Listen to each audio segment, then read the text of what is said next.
I'm quite aware that I've used the term lower end because it's quite vague and because almost on purpose, because there's a lot of different profiles that a student with a D and E might take. It might be someone that struggles with literacy. It might be someone who's just struggling with the kind of cause and effect. It might be someone who's got really low executive functioning skills. It might be someone who has a learning need. There are lots of different reasons why students kind of are aiming for a D or an E. And actually, and for us to recognise that actually, a D in economics is really hard. You can't just walk in and get a D. It's going to be a lot of effort to get a D or an E. So I'm aware that there are lots of different kind of facets to that, and often they do sort of overlap. But let's just start with one. So if they lack the foundational skills, if they don't have very strong math, they don't have very strong English, they're capable, and they're capable, and in that, when you talk to them, they've clearly got ideas, but perhaps can't always get it down on paper. How do you help those students? Anybody? No? Especially an issue this year is the kids have inflated grades coming up from GCSEs. Yeah, so it could be potentially is more of an issue this year because our how we normally separate students, although we've spoken before about how we all have quite different entry requirements. Running standalone lessons on maths, on key numeracy, very much an issue this year.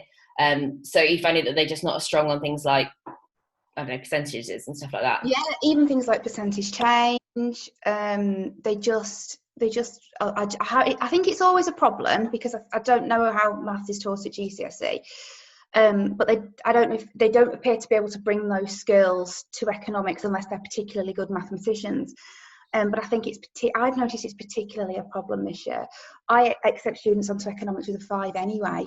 So if that is an inflated grade, I've got somebody with a 4 potentially. It is perhaps a bit of a thing there. Jake?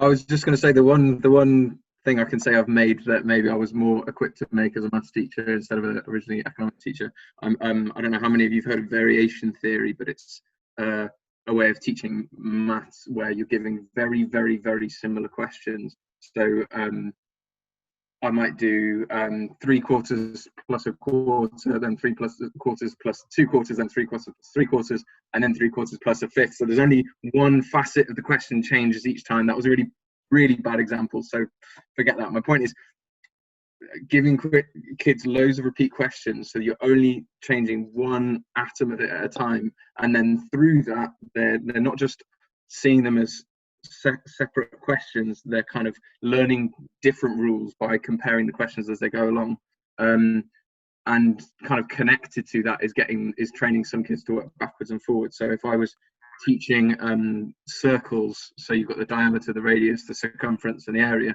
I'd first get them to work from the radius every time, work out the rest, then from the diameter every time, work out the rest, and then give them different parts that they have to work backwards and forwards from. But because it's so clearly laid out, it's more able for you to it's easier for you to see what you did to get that way, so therefore what you need to do to go backwards instead of just problem solving.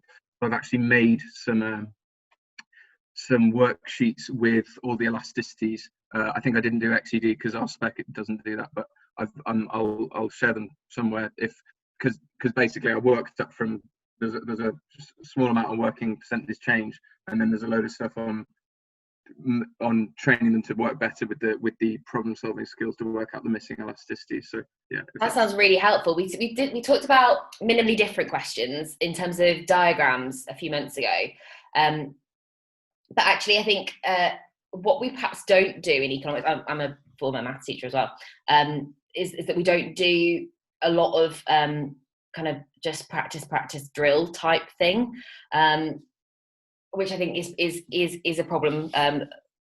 There aren't that many sources. In maths, you say turn to page 256 and they have to do 100 of a certain question, whereas we don't have that as much in economics, where they have to do a lot of repetition. And I think that the other difficult thing about that is that we tend to have a bigger range of math skills for students coming in than we do perhaps other skills. because you do have some, you know, there are a decent percentage of any class that can do percentages, and actually you can't differentiate it much more than there is, you know, there's only so much you can get out of a question that they probably wouldn't be working back with. Maggie said lots of reinforcement, mini whiteboards, so that key diagrams and formulae become automatic. We've mentioned whiteboard.io before, but are there any other alternatives to how you're doing that during lockdown? I found it really hard, so I'm really looking forward to trying whiteboard whatever it is, FI, yeah, right, it's FI, not IO. Because that's the bit I've really missed. You know, normally my lessons are all about, here's a mini whiteboard, draw this, write this, draw this, and it builds in that sort of that drill sort of aspect. But it's been really hard doing it online. Somebody talked about Pear Deck, which I've used, but it's clunky, and if you don't normally teach through PowerPoint, it's really hard to integrate. So there's quite a lot of setup involved in it, isn't there? You can't just kind of wing it. Yeah, so I'm looking for something that's better than Pear Deck, but I haven't found anything else that's really worked. Okay. Well, if you do try Pear Deck, let us know how you get on. Adam, sorry, did I miss that you had your hand up? I think. Yeah, I was just going to pick up on what Mad said about just asking, has anyone got any tips for practicing those logical chains analysis, so not the mathematical stuff? I think it sounds obvious, but my kids struggle with it because of a lack of knowledge. They are not doing enough independent learning. They're not doing enough homework. They missed the last term of last year. So what can you do? One, I suppose, what's the most effective way with the rest of the year for year 13 to fill foundational gaps in knowledge? Secondly, how to practice logical chains of reasoning. And yeah, tips on that. Has anyone ever, on the kind of logical chains of reasoning, I know there's things in the comments I'll come to in a minute. With logical chains of reasoning, I found quite a lot of success with giving, and I tend to do this right at the start of the year, is giving students a set of cards where there's maybe like 4, it's normally about specialisation or something, but there's maybe 4 chains of analysis, and they almost have to just put it in the right order, and kind of this leads to this leads to this. Because often chains of analysis is something that they understand when you explain it. It's the coming up with it by themselves that's an issue, and then the writing it down that's an issue. And actually, I thought we've been talking quite a bit about the writing revolution. There's been a lot of chat on that recently, but I have some reservations about some of that stuff. But they do have a really nice list of kind of conjunctions at the back, which is quite nice. Oxford Maths for Economics is quite good. I think I might have that one. Oxford Maths for Economics is quite good in terms of, does it have like bulk questions? Like lots of practice questions on something. Guy Durden, Economics Education Lecturer at, Maths for Economics. I didn't really like this one. But anyway, that's what it looks like. I've got loads of maths books for economics, I don't know. Calm down. Guy Dunn is an economics education lecturer at UCL. He's written about variation theory in economics. Okay, I'd be really interested to read that, because I think there are lots of benefits from. We often borrow theory from history education. We've spoken quite a lot about, stealing stuff from what they do, but also maybe stealing a bit from maths would be useful as well. World of books. Okay, make them load their independent learning to Teams class notebook each week and then tick it off. So if we're kind of moving on now to more of a debate on how we help students with really low executive functioning, just not very good study skills, not necessarily great motivation, or even if they do have motivation, they don't know how to sit down for an hour and do some work. They don't know how to take a task and then put that into actual kind of physical steps. So Manisha's saying you make them upload their independent learning to Teams class notebook each week, then tick it off. How do you find that students might end up kind of uploading stuff that looks like they've done a lot, even if it's not particularly worthwhile? No, because I tell them I don't trust them, which works really well because I've taught them for a year already. I've got a really good relationship with them and they know what I'm like. So it always looks like they've done more. So what I tend to do is I tend to give them at least an hour's worth of stuff to do So that's structured. And then the other 3 hours they have to fill, because 3 hours per subject per week. So a lot of them, even if they're watching a video and making notes, they'll tell me how long the video is. And I know they pause it at least 5 times. So I know that watching an 8-minute video is probably going to take them half an hour to make the notes. And because I know them all really well, because we've got really small class sizes, I kind of just go with it. But I'll say to them, if I think they've not done enough, that I'll put it as a 2 out of 4 rather than a 3 or 4 out of 4. So no, not necessarily, but I get that that might be an issue in some places. I found that because this year with my 13s, they missed so much time last year, it's really helped them revise and force them to look back at themes 1 and 2, as opposed to leaving it all to the end of this year / now. That's really encouraging to hear that that's actually worked. I think having faith in them maybe is a good thing. I think I've worked with quite a lot of weak groups, and particularly lots of boy heavy, poor functioning. They just want you to give it to them on a plate, and they don't want to do anything. We'll do the minimum you'll ask them to. And I have always gone the other direction, in that I know that they've got 5 hours of homework, and I time it out. You're going to spend 10 minutes on this. You're going to learn these sets of words, and you're going to read this article, and then you're going to do that. But then, again, kind of calling back to other chats here, but that places so much burden on how you check and follow through, that then you're not spending time doing other useful stuff, because you're spending so much time checking that they've done this 5 hours. Whereas if they've got a bit of their own I can't think of the word, but if they've got ownership of what they're doing, then potentially that kind of encourages them to do it. Gavin's saying a connected placemat for a while they could have in front of them whilst doing essays. Oh, that's interesting. Hadn't really thought of a placemat. That does sound interesting. So it has connectives. Did it have anything else on it? Like, did it separate them out, or did it just have a load of words for them to encourage them to use?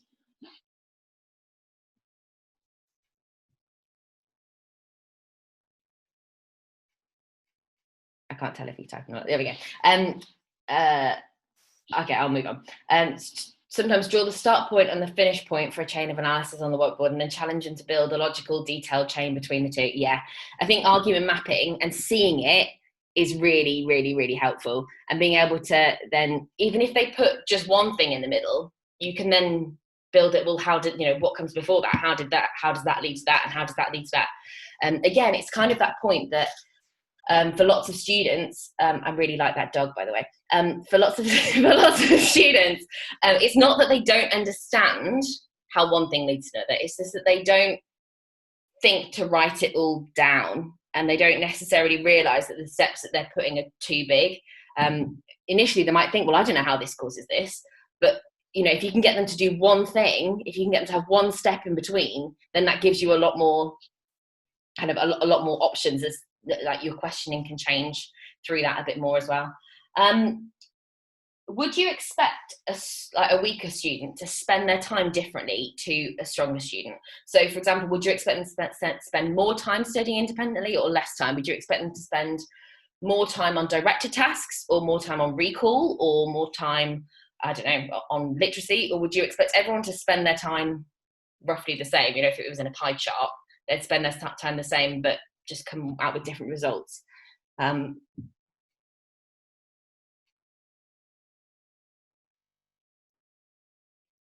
Crickets.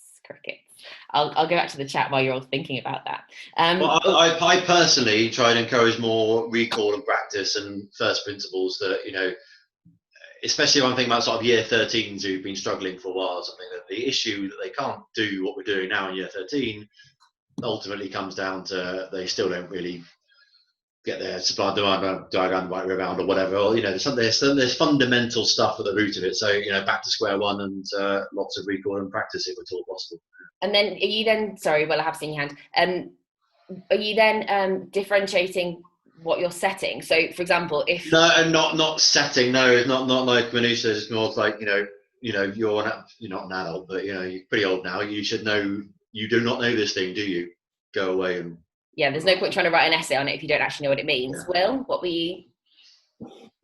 Yes, I was going to say, I think it depends what the challenge is or what the profile is of the kid who is struggling for whatever reason, or who finds themselves in that lower end bracket, because some of them get a lot of security and satisfaction out of really plugging away at something and then managing to conquer either a particular concept or chains of reasoning or even a calculation.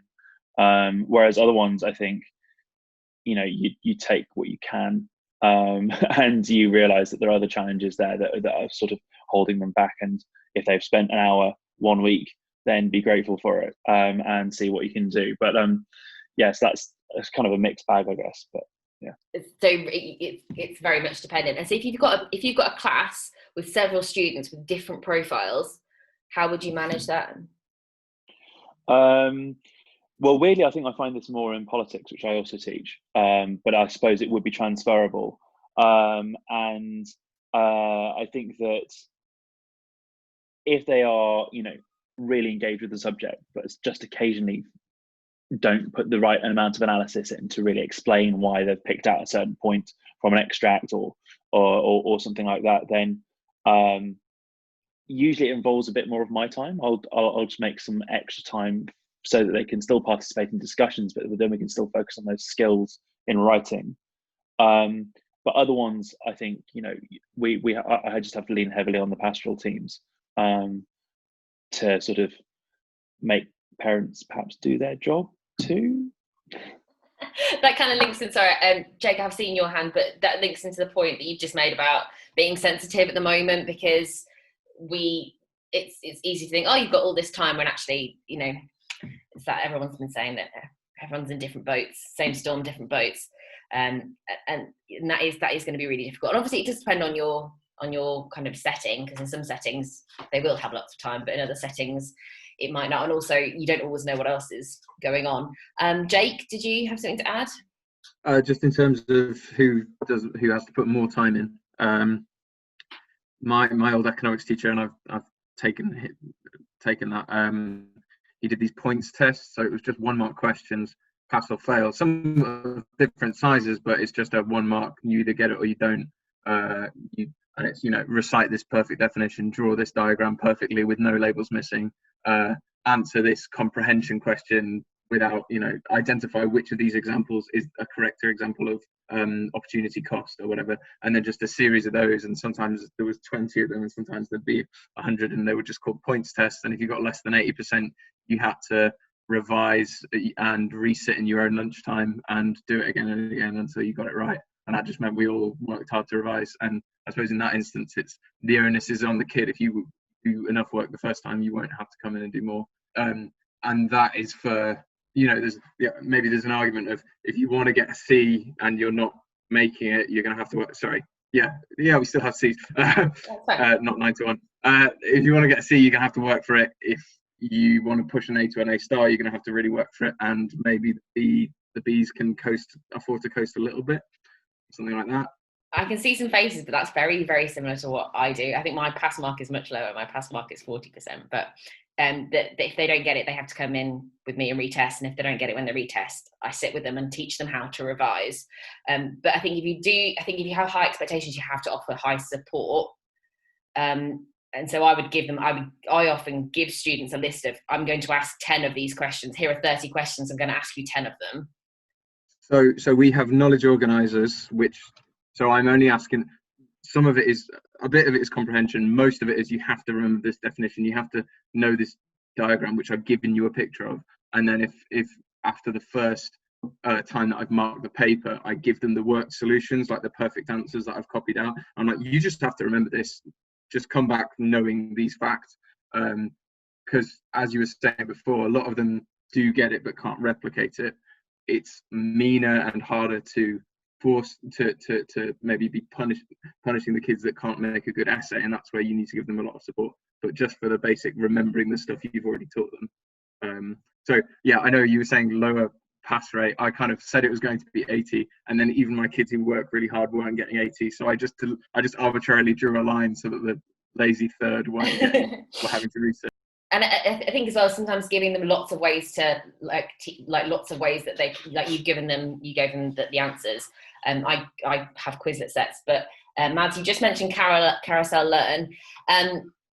So they just put a economics on carousel then, I think, because we all got a bit cross on Twitter and then they decided to do it. So economics has literally just been put on there. So I think that's quite a new thing. I said I have about 1,000 questions to upload, but I said I'd do that like 2 weeks ago and I still haven't done it. But I know that Gavin and Yusuf both have.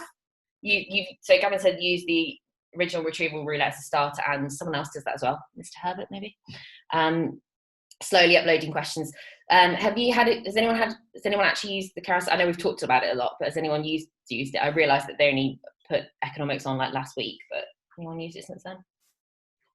All right. Well, maybe we'll discuss next time about that one. Yeah. So carousel is very different from Seneca. Carousel is it's retrieval, spaced retrieval, basically.